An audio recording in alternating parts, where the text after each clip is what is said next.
Can we just do that every time, please? The Atlanta Braves defeat the Cleveland Guardians by a score of 13-1 and take the series. So, after Cleveland loses this series to Atlanta, the Braves are the final team to have not lost a series this season.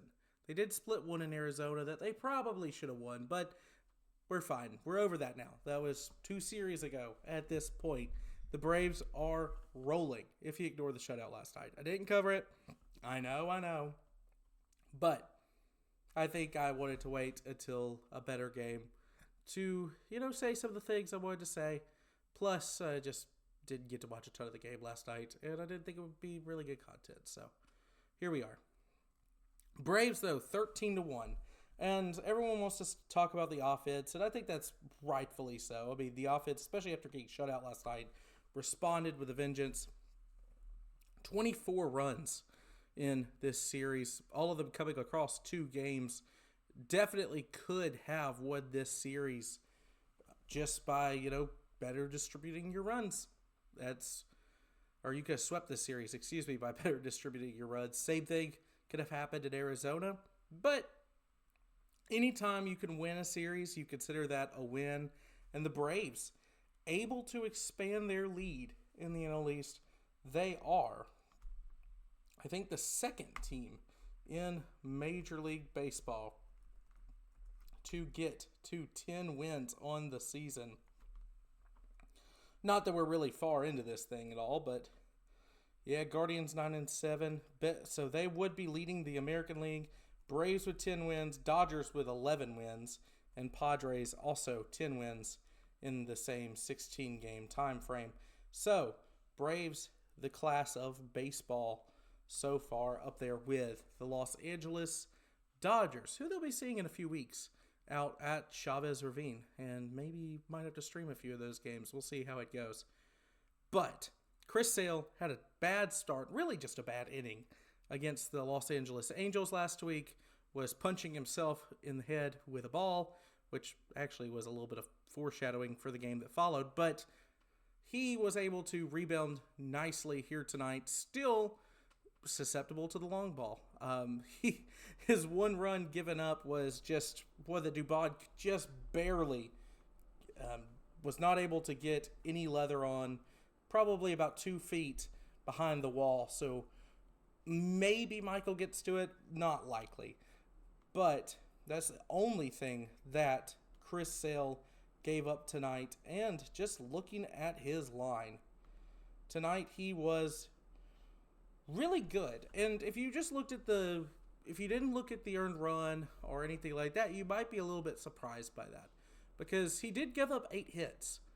However, the Braves were really, really good tonight behind him defensively. They had a double play from just a short to second to first double play behind him that erased some runners for Chris Sale. They played good defense in the outfield behind him as well. And Chris Sale just knew when to turn it on. He threw his fastest pitch since, I believe, 2019 here tonight, 99.4 mile per hour fastball. So Chris Sale was angry about how he went out last week. Does give up the lone home run, so not a shutout 6-inning performance, but still 6 innings of 1 earned run baseball. Only 1 walk to go with that 1 earned run, 6 Ks, and 8 hits given up. So his ERA is sitting at 3.27 right now, but I think that Chris Sale has looked really good outside of that 1 inning against the Angels. So very optimistic considering where the Braves have been injury-wise in this pitching rotation, and we'll talk about that in a minute as well. But that offense, absolute offensive explosion, and this feels like it's more of a pattern. Yes, the Braves do have nights where the offense decides not to show up, and part of that, for sure, is the Braves not making good swing decisions, just not having a good feel for the zone, all of that. But it is worth noting, of the 4 ERA leaders in baseball, so far. We're only, like I said, 2.5 weeks, 3 weeks in. But the Braves have faced all 4 of them. So maybe that is because one of their 3 starts has come against Atlanta. But 3, maybe 4 at this point. But there is something to say that Atlanta is not the only one struggling against guys like Michael Wacha or Jose Soriano. Yesterday, they got absolutely dogged by... Oh, shoot. We got to pull up the MLB pitching thing. I cannot remember his name, but he had a fantastic day yesterday. Yeah, just looking at the ERA leaders. Jose Soriano, the Braves struggled with him. Michael Wacha, same thing. Eduardo Rodriguez for the Diamondbacks. And Parker Messick yesterday for Cleveland. Just, those guys are dogs. They've only given up 1 earned run apiece so far this season. That earned run, all of them actually coming up via the home run so far. So, the Braves have been able to at least get through, especially when they face bullpens. Like, tonight was another night where they clobbered Cleveland's bullpen. They had to resort to throwing Austin Hedges out there in the 8th inning to get out of it because Colby Allard, just Braves legend, could not get out of that to save his life. And I know that Stephen Vogt did not want to do it, but this Braves offense just relentless. And if you just keep watching, it's becoming a pattern that they are putting up consistently 7-8 runs a night, except for the times they don't. It's a very much, if you watch Josh Pate's college football show and trying to get this across with a baseball reference instead of a football reference, it's his theory about the stick in the wheel spoke on a bicycle. Just, the Braves have an offense that right now is either, spinning at 3,000 RPM, or they are, you're throwing the baby out with the bathwater. They're going over the handlebars of that bike when you shove the spoke into the wheel, and they just stop and they go over. But the good thing is that does not seem to be something that carries for very long. The Braves they had the 3-game slump from the last 2 games in Arizona, the first game in Anaheim, but outside of that, they have played fairly well offensively. They have not let it affect them like one game going into another. So hopefully that's the way it stays all year. And this pitching has been phenomenal as well. Actually, going into the game recap here, the Braves got the party started in the 2nd inning. Well, Ronald Acuna Jr. actually reached single, had a stolen base, and then draws the error from the throw. Gets to 3rd. The Braves unable to bring him home. And that was a little bit of a warning sign. Like, oh no, are this going to be the way it was last night, where they don't take advantages early? And in the 2nd inning, they said no. Mikey Strzemski gets it started with a walk. Ozzie hit a single just right into right field. Made it work. 1st and 2nd, nobody out. And then Dominic Smith grounds into a double play. Kills all the momentum for Atlanta. 2 outs. There is a runner on 3rd. So everyone's like, well, shoot. It's going to be like last night. Until it wasn't. Mauricio Dubon, who has been on fire. I just actually looked at the StatCast and Savant rankings. Barreled ball percentage per... So batting ball percentage. So just looked up... like hard hit, it's barrel percentage is what they use. Mauricio Dubon is like 65th in the league, and that is Mauricio Dubon. He is doing better than a vast majority of the league right now at making contact and making hard contact on the ball. He has been fantastic for the Braves, and he's just been an extra base hit machine so far for Atlanta. And he hits the double here just over the center fielder's head. Yastrzemski scores. That gets the Braves going. And then a really, really good at-bat for Jorge Mateo, who just, he's so fast. He is unbelievably fast. And he was able to just put one in to the outfield, gets to first base, scores. Dubon, Acuna double down the left field line, and Mateo's going to score on anything where the runner is able to get more than one. So good for Jorge Mateo, who went 5 for 5 tonight. I just want to emphasize that. And Drake Baldwin flew out to end it. Drake Baldwin, I think, the only Brave without a hit tonight, if we are looking back at the box score. Yes, Drake Baldwin is the only starter to not register a hit tonight. So the exact opposite of what has been happening to start the season, though he did get an RBI when he legged out a double play in the 8th inning. Like, the game was already out of hand. Drake Baldwin, he's been catching all night. Legs got to be tired at that point, and just, legs out to break up a double play. Good on Drake. And he wound up coming around to score as well. So it's stuff like that that makes me think that the culture has turned around, maybe for lack of a better term. Because I think things got a little bit loose in Brian Snitker's last 2 years. Like I mentioned before, I think 2023 broke something in this team. And I think they're starting to get that back. Like, this is a very similar start to the year that they had in 2023. Not to say that this is the 2023 Braves. Offensively, I think they actually might be better from a pitching perspective, especially once they start to get some of those arms back. But just something to keep in mind. And Atlanta goes down quietly in the 3rd, but in the 4th, they add on. So Ozzy Albies, another good night for Ozzy here. He had a 3-hit night, hitting from the 6 hole. So as much as I think he should probably be moved above Yastrzemski, or Yastrzemski should probably just be on the bench for at least a few games, Ozzy, 3-hit night and 2 runs come out of it. He's just seeing the ball really well, and that adds his average above 300 as well. So of your quote-unquote regulars, you have Dubon hitting 351. Mateo is not qualified yet, but he's hitting 467. Dominic Smith's hitting 355. Then Albies and Baldwin both over 300. Olsen's up to 290. Acuna in the month of April is hitting 292.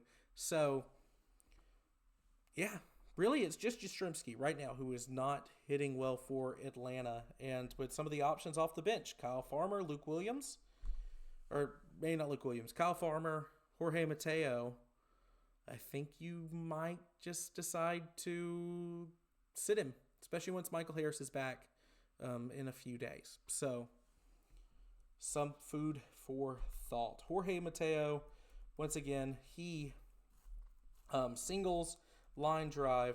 He actually tried to turn this into a hustle double because it was just slightly bobbled in the outfield, a little bit of a slow hit ground ball. Chase DeLauder, who is having a really nice start to the season with the bat. Atlanta kept him in check, but he had 2 nice throwouts tonight at second base to get Dubon and Mateo to end the inning with Dubon. Mateo, this was the second out. But really, really nice hitting all around. And if we go to the 5th, this is when the Braves just singled everybody out to death. Matt Olson, ground ball, gets through. Same thing, Austin Riley. Yastrzemski strikes out, but Ozzy, another single, and that is able to score Matt Olson. And that was the end of the day for Tanner Beebe. Colby Allard comes in, and Kyle Farmer, pinch hitting for Dominic Smith, who had the homer earlier in this game, just right down the line, double, scores both Riley and Ozzy. And then the kicker beyond that, Mauricio Dubon behind him, a hard hit ball right up the middle, and it scored Kyle Farmer. So nothing you can do about that. And from beyond that, the 8th inning, the Braves put up 4. That was just bullying Colby Allard at that point. Matt Olson missed a grand slam by about 2 inches, maybe. Acuna got his pants unzipped or belt unbuckled by a hit by pitch. So I don't know if I've ever seen that one before. But the Braves tonight, just everyone played well. Mike Yastrzemski, I thought he put together a few decent at-bats. He did get on base with the walk, but might be time to let Yastrzemski sit for, I don't want to say an extended period of games, but I would like to see Kyle Farmer get more at-bats over Yastrzemski for at least the next few games. I think he's earned that opportunity. He's only had 3 at-bats, and he has 2 hits. So Kyle Farmer absolutely deserves to get a start one of these days, but we will see. Roster moves. So the Braves made an interesting decision this morning. They DFA'd Martin Perez, who gave you 5 innings of 1 earned run baseball yesterday. I thought he pitched really well. I thought he pitched admirably against this Guardians lineup. He was not the reason they lost that game yesterday, despite going down with the L in the scorebook. But the Braves DFA him, and something behind that decision was he's just not available to pitch for 5 days. And you want the bullpen help. You hope he clears waivers because he's been a pretty good ad for you this offseason. But Jose Suarez right now, just coming out of the bullpen, is a bigger help. And he can be used immediately. Even though he's probably more of your long relief, cleanup, mop-up kind of guy than anything else. The Braves bring up Dylan Dodd. He'll be coming out of the bullpen to do it. And the way that the off days work out, the Braves will not need a 5th starter. Everyone can go on regular rest until August 21st. So that gives more time for Spencer Strider to be ready. That gives more time for a J.R. Ritchie or a Didier Fuentes to come up. So it makes that pitching battle in AAA even more fun. Spencer Strider set to begin a rehab start. They have not said where yet, if it'll be in Gwinnett or Columbus. I know Gwinnett's away next week and Columbus is home. So we'll see how that works out for Atlanta. Definitely interesting roster moves. I get the sentiment if just you're not going to use that 5th starter. You're just going to roll with the 4-man rotation for a week or two. Fine. I don't know if it would have been Dylan Dodd who got the call up for me. I think there's just some better arms in AAA right now to do it, but Dylan Dodd, he has options. Cool. Whatever. Not an offensive move at all, and I don't think Jose Suarez will be on this team for very long. Like I said, Didier Fuentes and Spencer Strider both really lurking, and J.R. Ritchie is giving you so many reasons to call him up. So the Braves are in a really good position from a pitching perspective, especially considering who all is currently injured. So a very good problem to have for the Braves organization. Like I mentioned, just looking at the line, and if you watch this game, they both got thrown out at second, so very interesting there. But really good nights for Mauricio Dubon, and Jorge Mateo in your 8 and 9 holes, which honestly, I think that's maybe where they should be hitting every day. Put Dubon in left. Mateo can play short for you. You get that speed element that this team sorely lacks. And once Michael's back, you could, honestly, the way Michael is barreling the ball up right now, you might even put him in where Yastrzemski's currently hitting, in the 5 hole. You break up the lefties and righties that way a little bit more. Dominic Smith playing well tonight. Like I said, he had the 1-hit game. Only 2 at-bats, but one of those ended up in the chop house bleachers. But I think that Mauricio Dubon, especially, and the Braves are already doing this, has made a case to play every day, even once Ha-Seong Kim is back. We'll see how he is in a month when that is actually more of a possibility. But right now, he is playing phenomenal baseball. An OPS of 934, a 351 average for a guy who was supposed to be your utility man that you got for Nick Allen straight up, looking like a fantastic trade so far for Atlanta. Okay, where in the world did I pull the 5 out of 5 for 5 game for Mateo? I think that was just a broadcast graphic error. Either way, Mateo had a good night tonight. So, I pulled 5 out of 5 out of thin air, it seems, because now I'm looking at the game sheet and he went 2 for 4. So, really nice night for Mateo. Not a 5 for 5 night, but he's still hitting 467 on the year in his limited opportunities. So, Jorge Mateo, everyday shortstop for at least the next month or so? Maybe. I think it's better to try this right now than continue the Yastrzemski experiment. Yastrzemski needs to at least sit some pine, get his head right, take some BP, get in the cage just a little bit more. And I know he's trying. He's a big leaguer. He's been a big leaguer for a while. He comes from a family with big league history. He's trying. I know he's not choosing to slump, but for the betterment of the team right now, I don't think that it is wise to continue to play Mike Yastrzemski every single day. And definitely not hitting him fifth.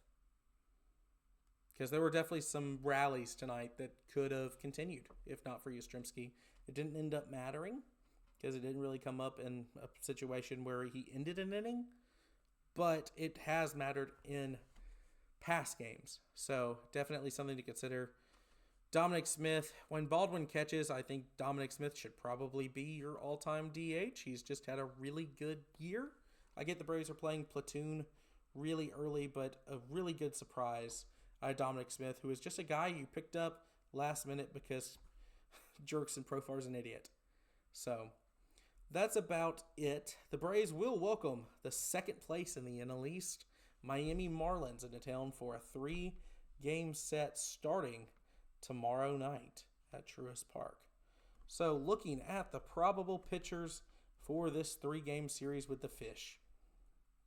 Tomorrow, getting the ball for Atlanta will be Grant Holmes, and he'll face Yuri Perez of the Miami Marlins. Max Meyer swirling for Miami on Tuesday. He'll face recently activated from suspension Reynaldo Lopez, and the rubber match on Wednesday night before the Braves head up to Philadelphia. Chris Paddock will face Bryce Elder. So at least on paper, the Atlanta Braves have the pitching mismatch aligned in their favor. We'll call it that. So far this season, they do avoid Sandy Alcantara this series.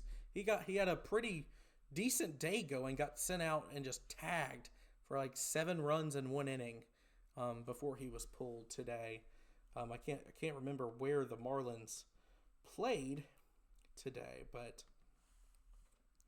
that is your Sandy Alcantara update. Yeah, against Detroit, just not a great managerial decision there for Miami. But the Marlins are 8-8, and if we're looking at the NL East standings, just to give you a preview, the Braves with a 2-game lead over the Fish, who are 8-8. Braves 10-6.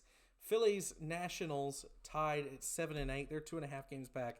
And in the basement, with 5 straight losses, the New York Mets, who just got swept at home at Citi Field by the Athletics, who I heard Mets fans complaining about were too easy of an opponent for Atlanta. So I digress. That is your show this evening. It's a pretty long one considering there wasn't a brawl this time. So I appreciate everyone if you did make it to the end. And I'll see you tomorrow. Yeah, no problems. I should definitely be here tomorrow. So peace out, everybody. I'll see you later. And chop on.